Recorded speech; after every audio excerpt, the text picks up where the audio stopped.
Another week flew by real fast, and it was a really chilly one, but that did not stop the gaming news from coming out.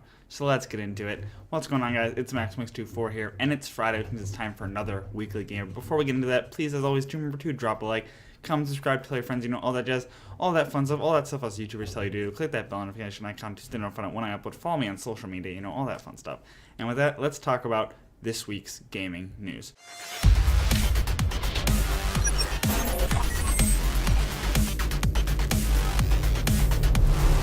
So first off, news that could be disappointing but could also be really good, hopefully.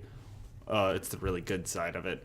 Metro Prime 4 was restarted. Metro Prime 4 was announced in 2017. It was a sequel to the beloved Metro Prime games.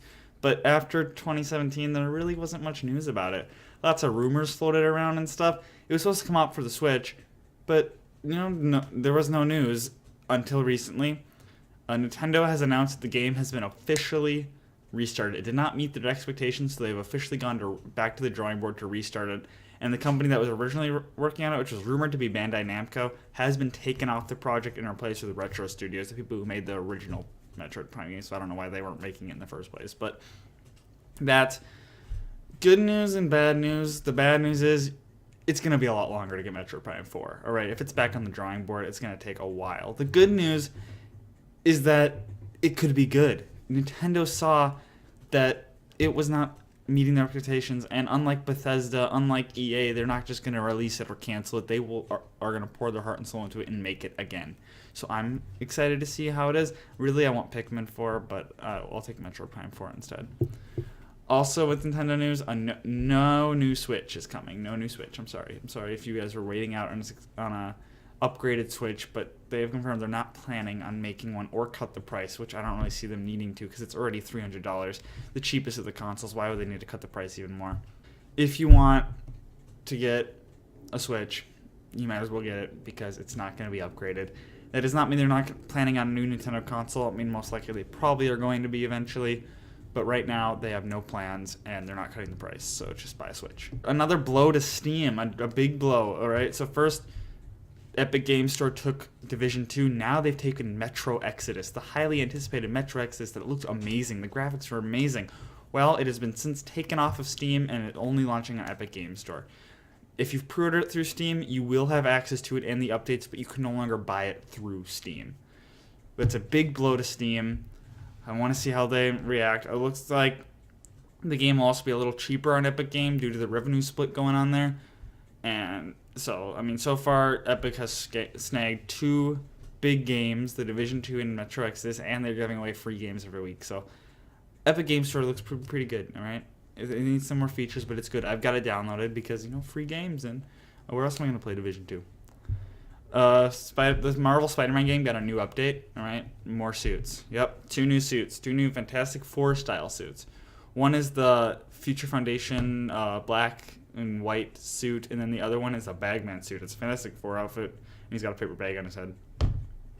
Pretty strange, but it seems like Marvel Spider-Man has pretty much just been the suit dropping ground, which I guess that's the future now. But, great, more suits.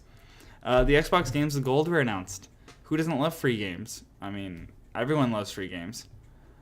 And the Xbox One games don't look too bad, might I do say so myself.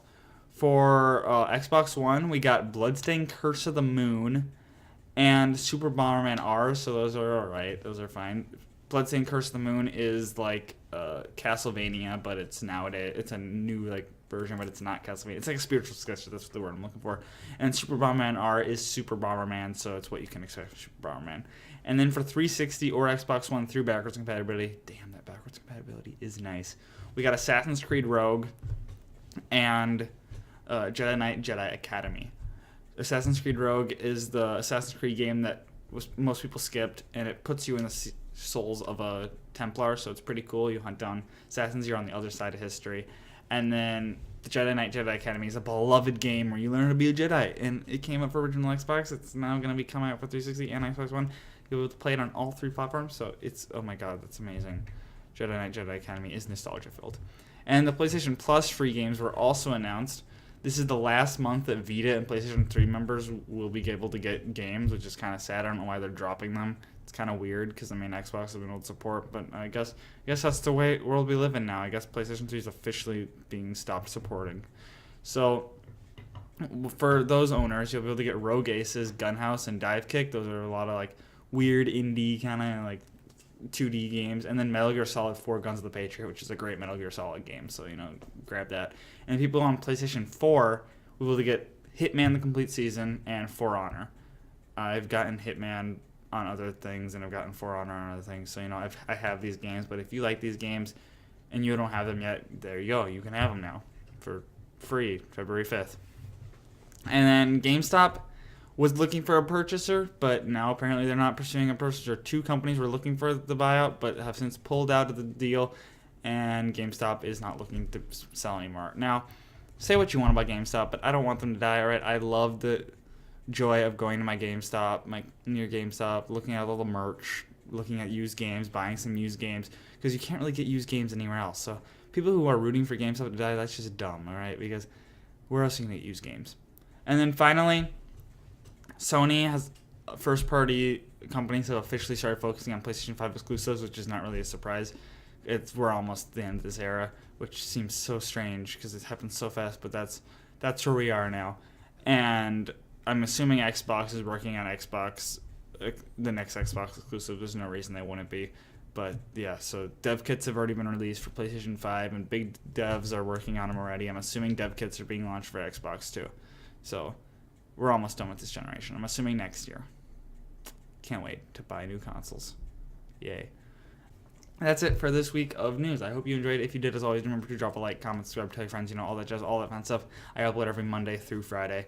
Sometimes I miss a couple days. You'll be able to know that if you follow my social media. I mostly post on Twitter, so go follow me. And with that, I hope you enjoyed, and I will see you in the next video.